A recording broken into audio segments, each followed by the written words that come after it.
Welcome, everyone. It's 6 o'clock, so we'll start. Welcome to the meeting. My name's Don Gerrish. I work for Eaton Peabody Consulting Group, and I've been hired by the mayor and the council to assist with your city administrative search. And so this evening, we're going to have an opportunity for the public to speak to a couple issues that we asked. I do this in all the communities I do. You know, what are the issues facing Lewiston in the next 5 years? And also what you're looking for in a new city administrator: experience, education, personality, however you want to raise those issues.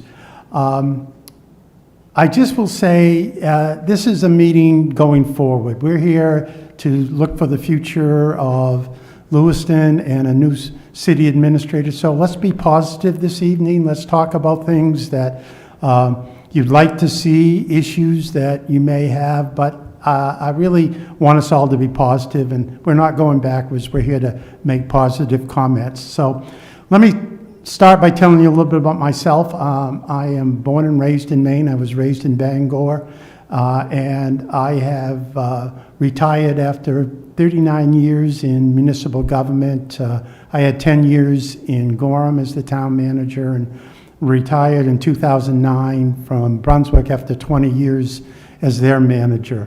For the last 15 years, I've worked for Eaton Peabody Consulting Group, assisting communities with searches. I've done interim work. I've done interim in 10, 11 communities while I help them do searches. I do work with elected officials and managers on roles and responsibilities. So I've been involved in municipal government for a long time. And so tonight I'm going to talk a little bit about the process that the mayor and the council has approved, so you'll know what that is. And then this is very informal. You're way in the back of the room, that's fine, but we're going to pass a mic around and have you speak and give me your opinions. But I'm here to listen and write down what I hear. I met with department heads this afternoon, and I asked them the same two questions: what are the issues facing Lewiston and what they're looking for in an administrator. At the end of this, I'll put a document together that will show what I heard. It's not going to say this person said this or that. That's not why we're here. But it starts to paint a picture of what people are thinking about in your community, about issues and what they're looking for in a new administrator. Once that's done, I will send it to the city. It's a public document. You can all look at it. Candidates also will look at it. It starts to give them an idea of what's going on in the community. So that's a little bit about what we're going to do tonight. Let me talk about the process that the mayor and the council has approved. So tonight is our public meeting, and also I met with the department heads, as I said, this afternoon. I have a draft ad that I had finished, but I wanted to wait till we had the meeting tonight and met with the staff. I will send that to the mayor and the council tomorrow, and some of the staff to look at, get some feedback from them on it, and we hope to put the ad out next week. So the plan is to have the ad either Tuesday or Wednesday. We can even go to Thursday, but I hope no later than Wednesday the ad will go out. We're going to run the ad on your website. We're going to run the ad on Maine Municipal Association's website. We will run it on the ICMA website. And the ICMA is the International City Managers Association national website. There are about 12,000 members in that organization, and anyone's looking for a position will go to that site anywhere in the United States. So that will be there. We also decided to run it at the New Hampshire Municipal Association and the Massachusetts Association. New England, get a New England flavor and specifically go to those communities. They have the most manager in those states, so we want to run it there. So it will run for about 4 weeks. Each week I will all the resumes will come to our office. We will have them, and each week I will send a update to the mayor and the council, how many we've received and where they're, I will tell you how many are from Maine. I don't tell each state I get it from, but they'll get an update each week.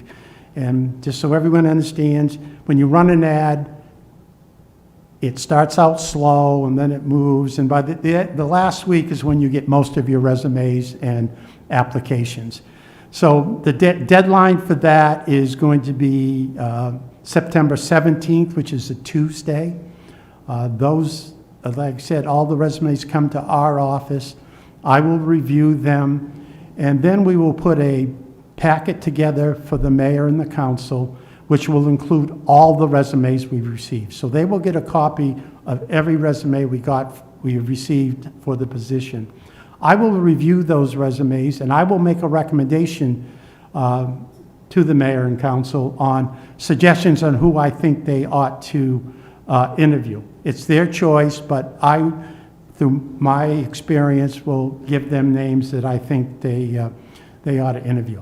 How many we will get, I can't tell you, but I will tell you that I suspect between 20 and 25 resumes.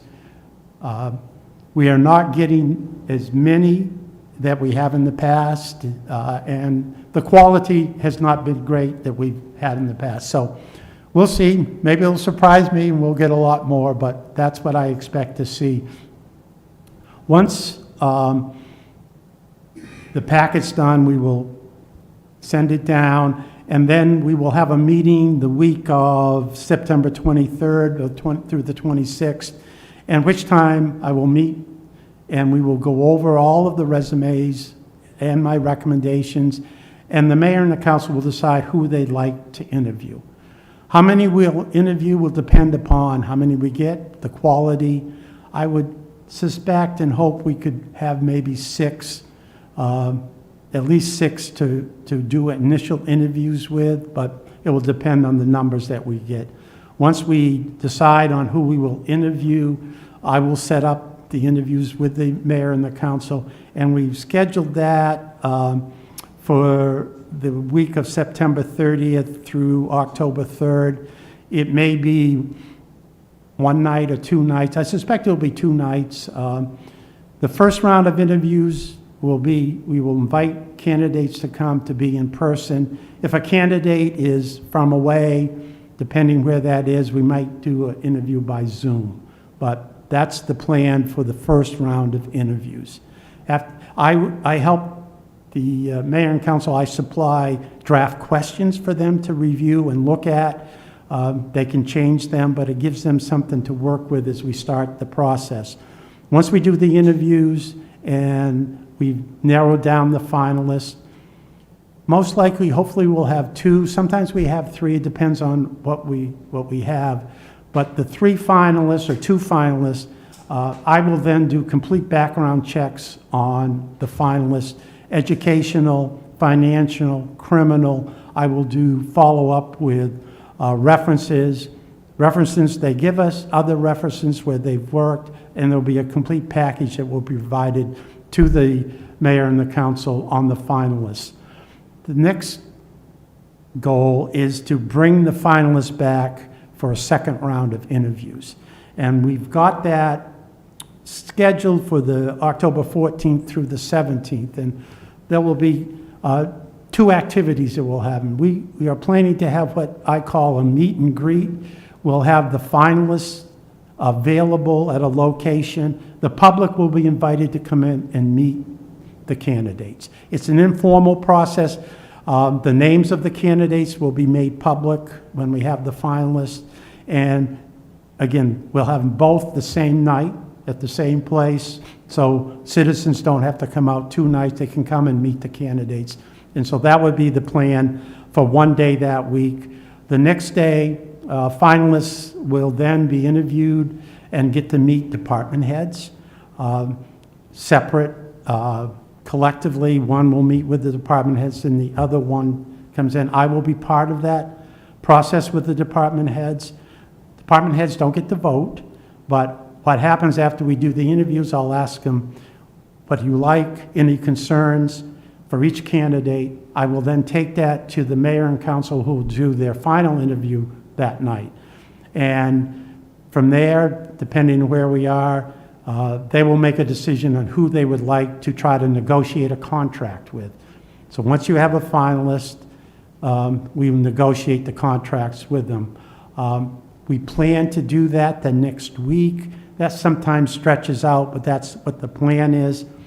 We hope to have somebody named the week of October 21st through the 24th. And when I say named, it's announcing who it is. When they will start will depend upon what position, if they're working, how many days they have to give notice. So that could be 30 days, 60 days before they come. So just to let everybody know, that's the process that the mayor and council has approved, and that's the one where hopefully we can follow. Sometimes it gets to move a little bit. So any questions on the process? Yes, I have. Why aren't you using any community members? No, I don't need this. Why?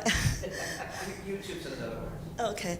Why aren't you using any committee members? When I was on the choice for our superintendent, and I was on two things, we invited teachers and other people to be on the committee. I don't like the idea that just the mayor and the city councilors are voting the final vote, I guess. And I know some councilors are very good and will listen to us as community people.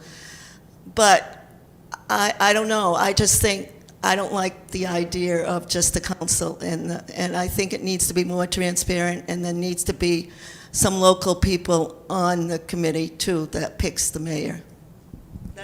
That's what we did for superintendent. Twice I was on superintendent, and we got people from the community, and we had 13 or 14 people that got to vote on it, and that way citizens got to see the resumes and everything like that. So I don't think this is fair. I think it needs to be more transparent and everything, and I trust my counselor. I trust most of the counselors. I do not trust the mayor, but I'll trust everybody else. Let's be positive this evening if we can. Thank you. Thank you. Let's be positive. Yeah, well, we had a discussion when I came with the mayor and the council on process. We talked about whether there was going to be other people involved or not. In the end, after the discussion, they decided this was going to be the process. Resumes of the finalists will be available. You can look at them, and that will be available for anyone to look at. You'll have a meet and greet with them. You'll have an opportunity to meet them. So that was the process that was decided, just so you know. That's how we came up with that. I just wanted to say that how we did it before was much better. Thank you. So that's the process. That's where we are. So this is an opportunity for you to give input. I ask you to use the mic that Kathy has. Again, 2 questions. What are the issues facing the community, and what you're looking for in a new city administrator? So that's it. So who wants to be first? These are always interesting. Everyone looks around at everybody, says, who's going to go first? Who's going to do it? So who wants to step first and give us some input? Yes. Can you just let us know your name, please? Yeah. Ronnie Parody, and I'm Ward 6. I like to see somebody who you can talk to and that will listen and is not afraid and is not, how can I say, it's not two-faced and doesn't try to please me and say something that I want to hear. I want to hear the truth. And everything like that. I also want somebody that treats the staff great and listens to the staff. And I won't go back in the past, but there was problems there. Let's keep forward. Yeah. Yep. Thank you. And I want someone that knows Lewiston and the seniors. It seems like people do not listen to the seniors, especially government. And the seniors have so many problems, but they don't come out and talk about it. And I'm a senior, and we're worried about we're worried about taxes, our home, especially the people that own houses. The seniors are living in poverty, many of them. And many of them now, we're seeing more seniors that are homeless. And there was a thing on TV about homeless seniors, and that's increasing and everything. And I don't think people, and the seniors don't dare to talk up because they're afraid sometimes. They're not like me that have a big mouth. But anyway,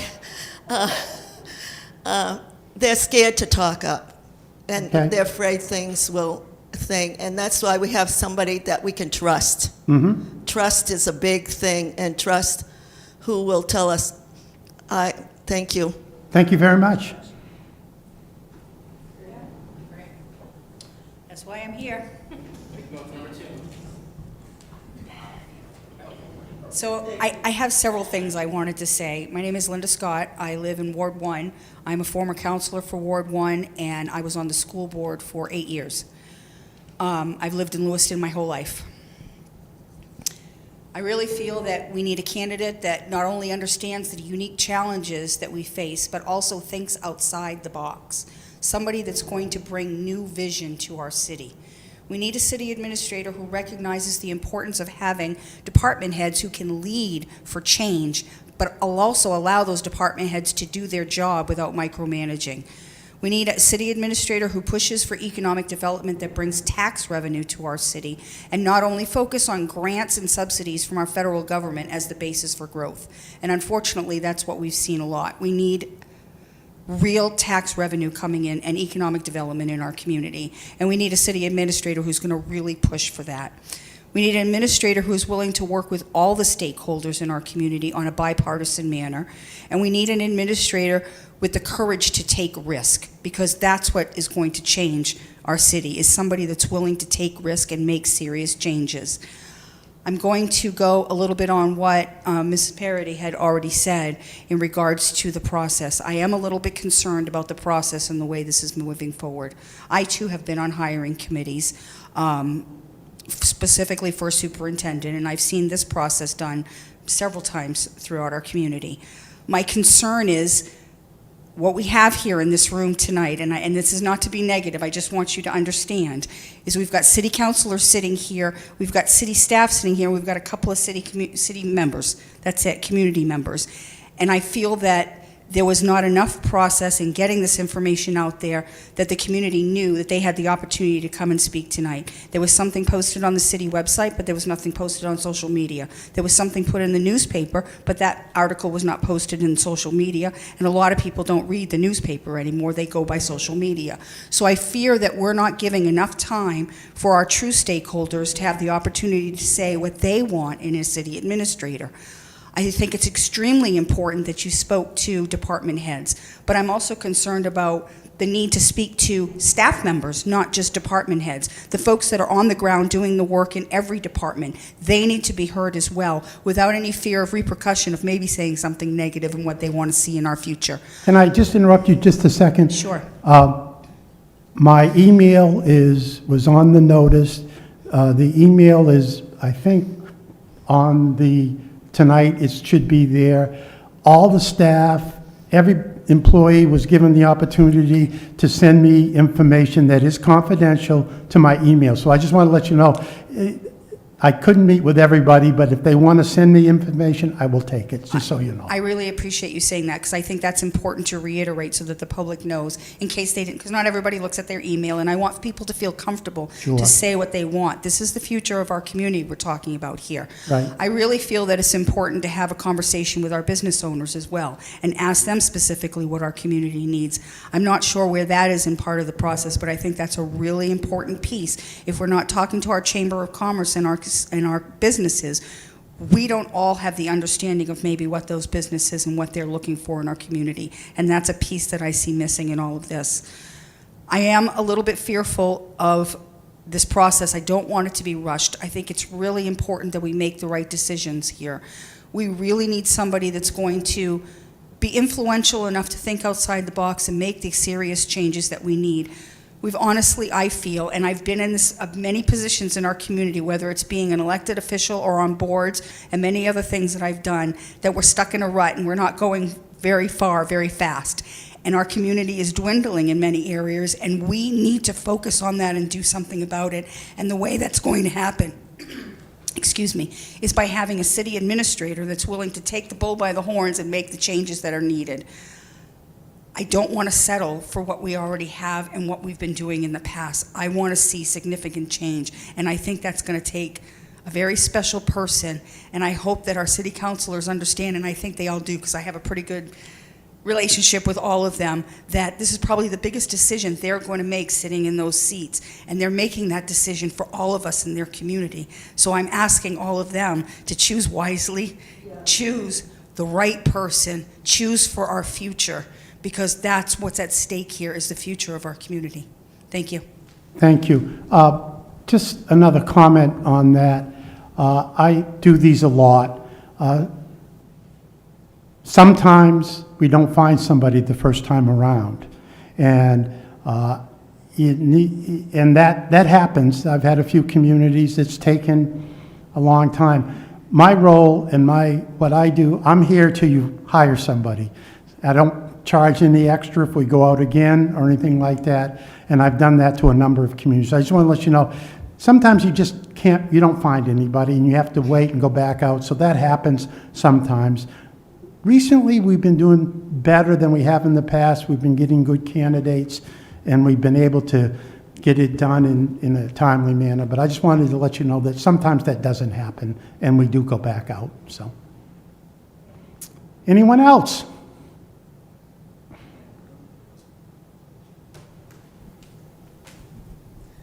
Matthew Egrin, Ward 4.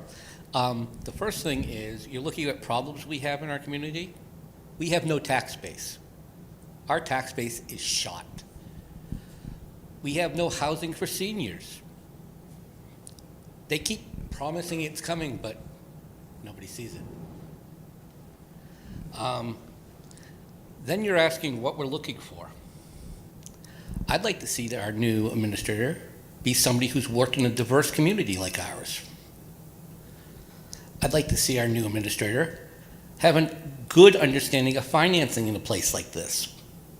Somebody who's worked with these staff of our size. Somebody who understands that the staff matter and the people on the ground are the people who are the most important. It's not your department heads. It's like any other business, whoever's on the front lines are the most important people. Has done crisis planning, because let's be honest, half of what Lewiston does lately is crisis planning.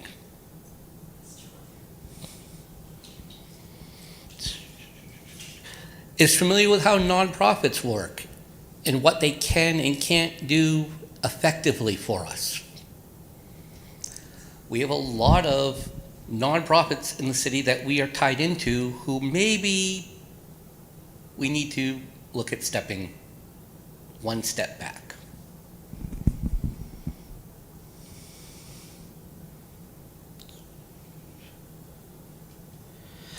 And we need to make sure we find the best candidate, not just the candidate who fits the box.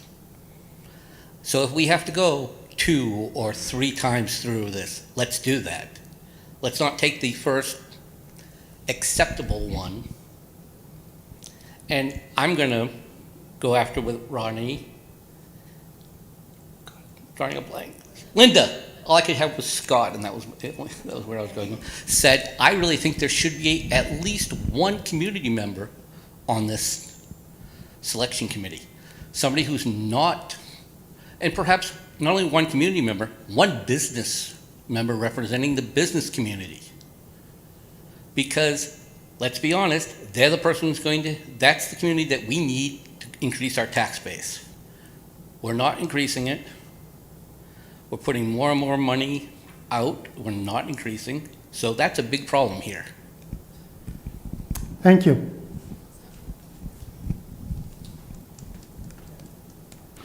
One of the things, let me just add one other thing. One of the things I say each time I do these searches to the elected officials, and it gets to your point, it's not you certainly want someone who has some experience, somebody who you feel comfortable with, but it's not always the person with the most experience or the best record.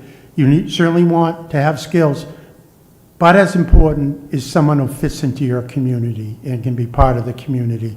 And so that's a big part of how I look at it too as we go through, just to follow up on what you said. Who's next? Yes, sir. My name is Joe Philippon, and I am a resident of Ward 1.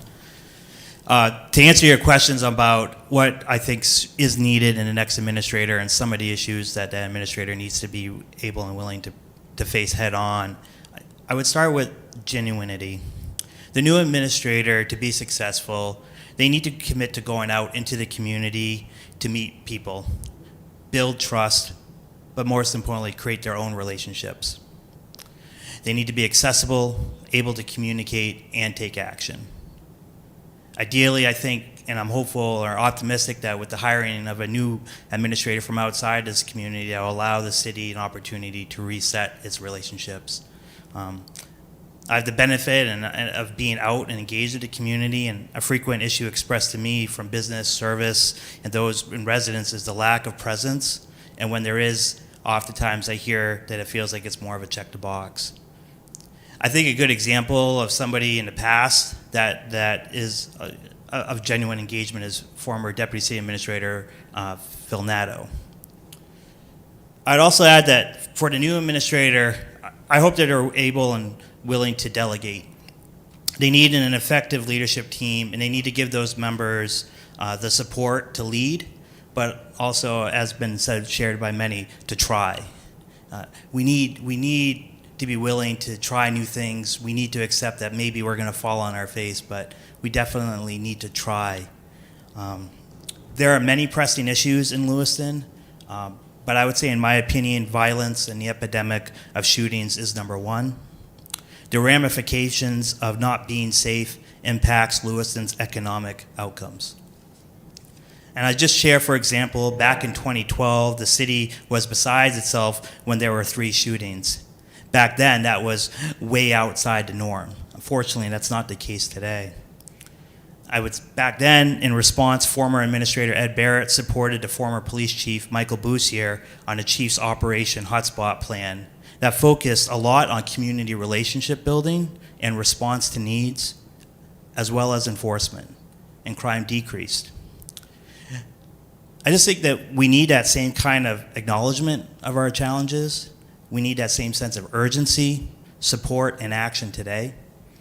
As of the end of this past July, there have been 21 confirmed shootings within the first 31 weeks of this year, which means that 67% of our weeks this year in 2024 have had a shooting in Lewiston. And at this rate, we're projected to have 35 more shootings by the end of this year, or 14 more. I hope our new administrator is open and willing to explore and empower a new course of action. In order to do so, they will need to have genuine relationships, because no one person can do it, but they need to be willing to bring everybody together. So thank you, Don, and I appreciate you setting up this forum. And I just also want to share, I do also work for the city, and it hasn't been clear to me, and maybe it's something that I've missed, but I think it should be reemphasized to the employees about your email address and being able or accessible to communicate to. Thank you. Thank you. Anyone else?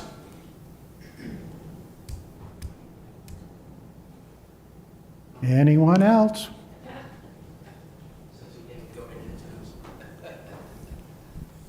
Well, Matt Roy, Ward 3. Well, I'll start off with a different perspective before I get to the 2 points. Now, our first 3 speakers, you're going to have a hard job trying to. You could just use the podium and work much more efficiently. I found. Is this? Yeah, okay, it is on. Speak right into it, right into Yeah. it. There you go. Yes. So, Mr. Gerrish, you're going to have a difficult time mirroring the first 3 speakers to actually get to something, because they're asking for divergent things. First of all, they want somebody local. You want somebody outside of the box. You can't marry all this together. And as Mr. Gerrish, as you know, because you've been doing this for decades, administrative positions at any level of government, be it county or municipal, it's a revolving door, which gets to a point that Mr. Agorn was making about thinking outside the box, and actually I think Linda Scott actually was getting to that point. And then the two questions that you proposed at the beginning are non sequiturs. There's no logical basis to it because we don't have a crystal ball. We don't know what the medium to long-term issues that we don't know are going to face. We don't know what 2020, we don't even know what 2025 is going to bring. And whoever we hire, the city council hires as an administrator, 3 months after is not going to know that. No one's going to know that. We're human. We don't have a crystal ball. I don't have my little Aladdin lamp to tell me anything. So it's a non sequitur anyway. And then a whole public forum to write a job description. That seems another non sequitur. Thank you. Thank you. Anybody else like to speak? Well, no one else wants to speak. We don't have to stay tonight. I want to thank you all for coming out. It's an opportunity. We'll put this together. We will continue to work on this process. It's a tough market out there, and I think I explained that to the mayor and the council. We're not seeing the numbers and the quality, but I think we can find somebody. I think, we will work as hard as we can to get good candidates, go through a good process, and I look forward to being here again and working with all of you and talking to all of you. So thank you for coming, and thank you to the people that are watching this evening. If anybody has any comments they'd like to send to me, please do it. My email is up there. It's confidential, and I will include what I receive in my documents. So again, thank you all, and everyone have a good night.